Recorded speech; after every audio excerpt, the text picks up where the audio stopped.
Hello students, welcome back to my channel. तो चलिए आज का हम अपना टॉपिक स्टार्ट करते हैं जो है टेंस। पार्ट ऑफ स्पीच हमने ख़त्म कर लिया है।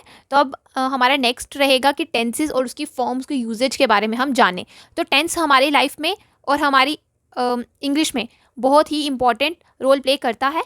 तो उसके बारे में आज हम जानेंगे कि इसकी कितनी फॉर्म्स हैं, इसकी यूजेज क्या है और इससे कैसे कैसे सेंटेंसेस जो हैं वो बनते हैं और टेंस हमें क्या बताता है। तो चलिए स्टार्ट करते हैं। Start from the examples. Yes, examples. तो एग्जाम्पल्स में आप देख सकते हैं, जैसे मैंने लिखा है Geeta play football. Okay, Geeta football खेलती है। उसके बाद आता है Geeta played football. Geeta football खेलती थी। Okay, now Geeta will play football. Geeta football खेलेगी। ओके, अब आप इससे क्या आपको क्या पता चलता है? तो आपको यहाँ से ये पता चलता है, ये the above sentences have different meaning because of the different form of verbs, है ना। आपने देखा ना, प्ले, प्लेड, विल प्ले, तो ये क्या है? डिफरेंट फॉर्म्स ऑफ वर्ब है ना। और these different forms of verb are called tenses. Okay, these different form of verbs are called tenses. Tenses को हम हिंदी में क्या बोलते हैं? काल यानी टाइम। ठीक है। Tenses therefore is the form taken by a verb to show the time of an action or a state. तो देखिए tenses जो हैं वो क्या है? एक फॉर्म है वर्ब की जो हमें बताती है कि एक्शन कब परफॉर्म हुआ था, किस वक्त परफॉर्म हुआ था। ठीक है। अब चलिए in first sentence, okay, the verb play, the verb plays, the verb plays. अब आप बोलेंगे मैम आपने यहाँ पे प्ले की जगह प्लेस क्यों कर दिया? तो सुनिए, इसके बारे में मैं आपको आगे बताती हूँ कि ये क्या है। तो प्लेस जो है रेफर करता है प्रेजेंट टाइम को। Okay, and is therefore said to be in the present form. Okay, sentence 2 की बात करते हैं। The verb played refer to the past time and it said to be in the past tense. Played, okay. Then in sentence 3 you can see will play. The verb will play refer to the future and is therefore said to be in the future form. ठीक है, अब ये समझ में आया आपको? तो देखिए, जैसे आपको पता होगा वर्ब कितनी फॉर्म होती है वर्ब की? 3 फॉर्म्स ऑफ वर्ब होता है ना, आपने सबने पढ़ा होगा। 3 फॉर्म्स ऑफ वर्ब होता हो, जैसे कि अभी मैं यहाँ पे होता है, फर्स्ट होता है play, then played, then played. या आपने सबने पढ़ी ही होंगी 3 फॉर्म्स ऑफ वर्ब। ये हैं 3 फॉर्म्स ऑफ वर्ब, जैसे डू है ना, इसके बारे में भी आपको पता होगा, डिड एंड डन। ठीक है, ये सब आपको पता होगा। और एक्सेप्शनल केसेस में हमारे पास देखो कट, कट एंड कट, इनकी फॉर्म बिल्कुल चेंज नहीं होती है ना। तो इस तरह के जो हमारे पास आते हैं ये 3 फॉर्म्स ऑफ वर्ब, और इनका ही मेन यूज़ है टेंसेस में। 3 फॉर्म्स ऑफ वर्ब का ही मेन यूज़ है वर्ब में, टेंसेस में। तो इसको आपने सारी की सारी 3 फॉर्म्स ऑफ वर्ब के बारे में आपको पता होना चाहिए।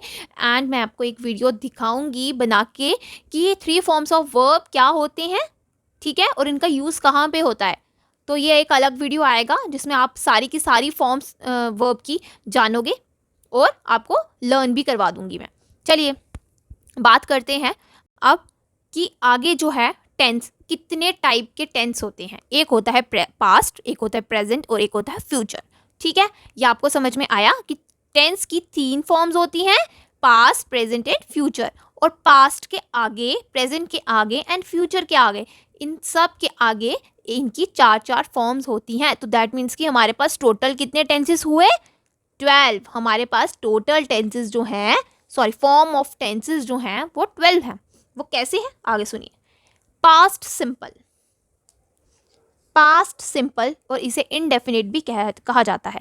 पास्ट कंटिन्यूअस और इसे हम प्रोग्रेसिव भी बोलते हैं। Past perfect continuous and past perfect progressive. ठीक है, कंटिन्यूअस को आप प्रोग्रेसिव भी बोल सकते हो, तो यहाँ पे भी प्रोग्रेसिव आएगा और यहाँ पे भी प्रोग्रेसिव आएगा। तो चलिए होगी 4। देन प्रेजेंट, इन सब के नाम सेम रहेंगे लेकिन इनके आगे पास्ट, प्रेजेंट और फ्यूचर लग जाएगा। ठीक है, चलिए प्रेजेंट के आगे आता है प्रेजेंट सिंपल या प्रेजेंट इंडेफिनिट, प्रेजेंट कंटिन्यूअस और present progressive, present perfect continuous और present perfect progressive. Then future simple और फ्यूचर इंडेफिनिट, फ्यूचर कंटिन्यूस और फ्यूचर प्रोग्रेसिव, फ्यूचर परफेक्ट और फ्यूचर परफेक्ट कंटिन्यूस और फ्यूचर परफेक्ट प्रोग्रेसिव टेंस। तो ये हमारे कितनी फॉर्म्स हुए टेंस की? इट्स 12। 4 इसके, 4 इसके एंड 4 इसके, हमारे पास टोटल कितने हो गए? 12। तो चलिए, और इनसे हर एक पास्ट की फॉर्म, प्रेजेंट की फॉर्म, फ्यूचर की फॉर्म, इन सब फॉर्म जो 12 की 12 फॉर्म है, इनसे सेंटेंसेस हम बनाते हैं। वो कौन से सेंटेंसेस हम बनाते हैं? तो सुनिए, अफर्मेटिव यानी पॉजिटिव, नेगेटिव जिसमें नो नॉट का यूज किया गया होता है, इंटेरोगेटिव जिसमें क्वेश्चन पूछा गया होता है, और इंटेरोगेटिव नेगेटिव कौन से सेंटेंसेस होते हैं जिसमें नॉट का भी यूज किया जाता है और क्वेश्चन भी पूछा जाता है। इसमें सिर्फ क्वेश्चन पूछा जाता है, इसमें नो और नॉट का यूज किया जाता है, और ये क्या होती हैं? ये पॉजिटिव होती हैं। समझ में आया? देन अब चलते हैं, हम किसके बारे में जानते हैं? तो चलिए अब हम जानेंगे कि हमारा एक चार्ट है टेंस का, उसके बारे में जानते हैं कि वो क्या कहता है आपको, और इसको हम कैसे बनाएंगे। यहाँ हम पहले सब्जेक्ट के बारे में जान लेते हैं कि सब्जेक्ट क्या है और उनके साथ हम क्या यूज़ करेंगे। चलिए उसके बारे में जानते हैं। तो चलिए अभी सब्जेक्ट के बारे में जान लेते हैं कि सब्जेक्ट्स क्या होते हैं। तो सब्जेक्ट्स जो हैं, इट कैन बी नाउन और pronoun. You get that? It can be noun और प्रोनाउन। तो नाउन में जो होता है, आपको पता है किसी का नाम, कोई ऑब्जेक्ट होगी, ठीक है ना, तो ये क्या हो गए? Naming words. ओके, देन आता है pronouns. Okay, the main function क्या होगा प्रोनाउंस में? सुनिए, प्रोनाउंस में होता है जैसे आई, वी, यू, दे, है ना। उसके बाद आता है he, she, it, any name.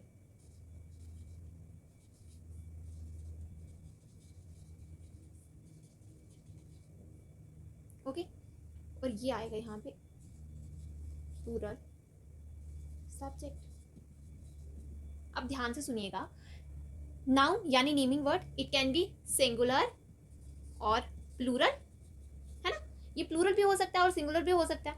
लेकिन प्रोनाउंस में सुनिए, प्रोनाउंस जो होते हैं कुछ सिंगुलर्स होते हैं और कुछ प्लूरल होते हैं।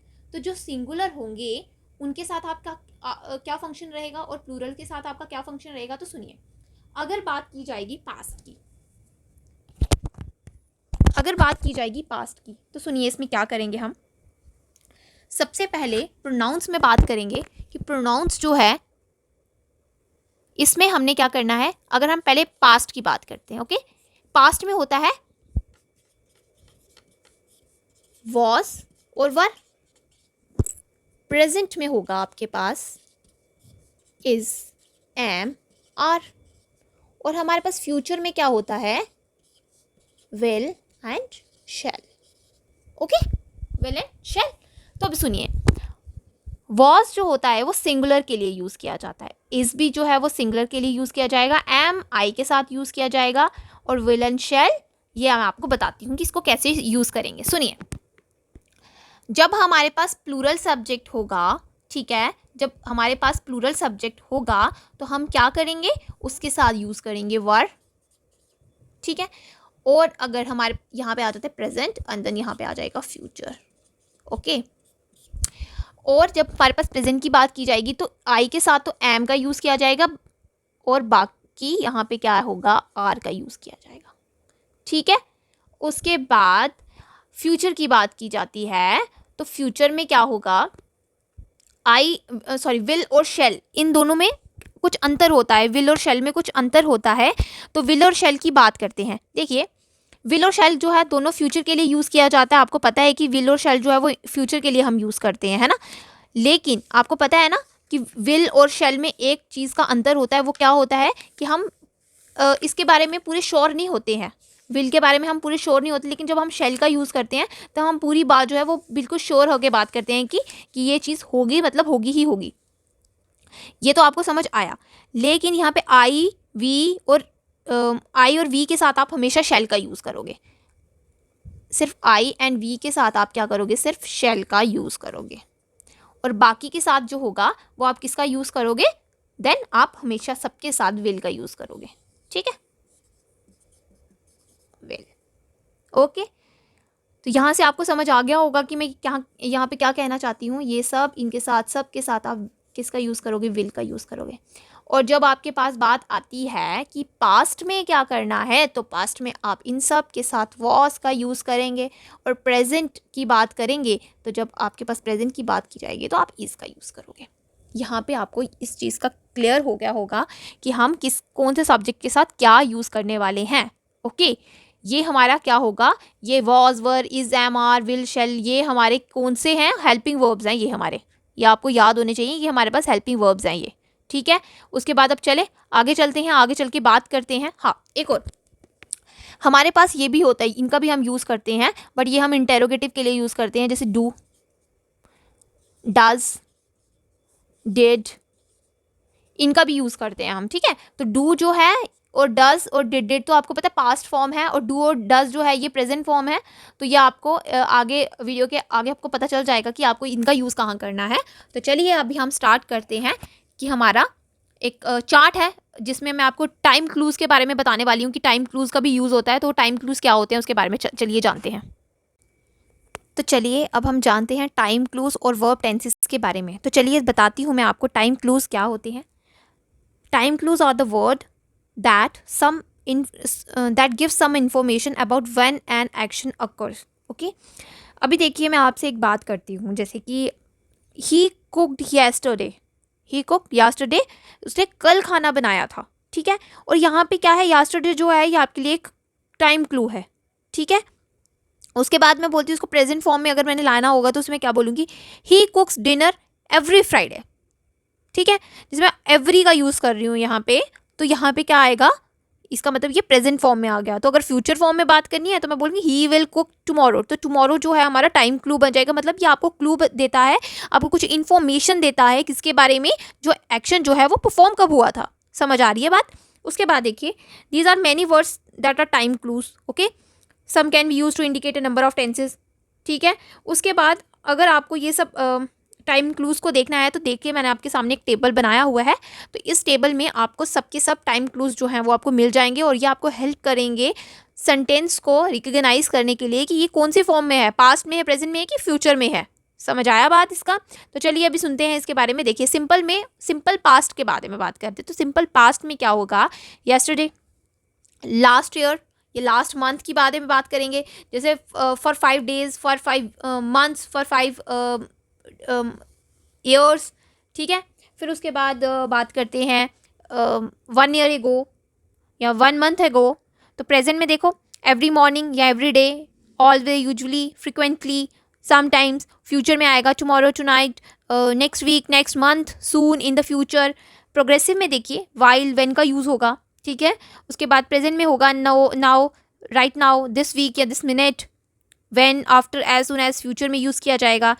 तो ये जो पूरा का पूरा टेबल है, एक बार आप इसे ध्यान से देखिएगा और फिर रिकॉग्नाइज करने की कोशिश कीजिएगा कि कौन से सेंटेंस में आप, जब आपको ये मिलेंगे ऐसे इस तरह के टाइम क्लूज़, तो ये आपको बताएंगे कि ये हमारा जो सेंटेंस है ये किस फॉर्म में है। ठीक है, तो ये आपको समझ आ जाएगा। तो होप करती हूँ आपको ये वीडियो बिल्कुल अच्छे से समझ आया होगा। अब चलिए बात करते हैं आपके सामने एक कल जो है हम बात करेंगे प्रेजेंट सिंपल की। ठीक है, यहाँ प्रेजेंट इंडेफिनिट की बात करेंगे कल हम, उसके बारे में जानते हैं कि वो क्या है, इसकी क्या यूजेज है, उसके बारे में हम बात करते हैं, उसमें सेंटेंसेस किस तरह से बनाए जाएंगे। तो थैंक यू सो मच इस वीडियो को देखने के लिए। तो होप करती हूँ आपको ये सब समझ आ रहा होगा। तो अपना फीडबैक ज़रूर दीजिए, कमेंट सेक्शन में मैसेज कीजिए। तो चलिए कल मिलते हैं, तब तक के लिए बाय और अपना ख्याल रखें।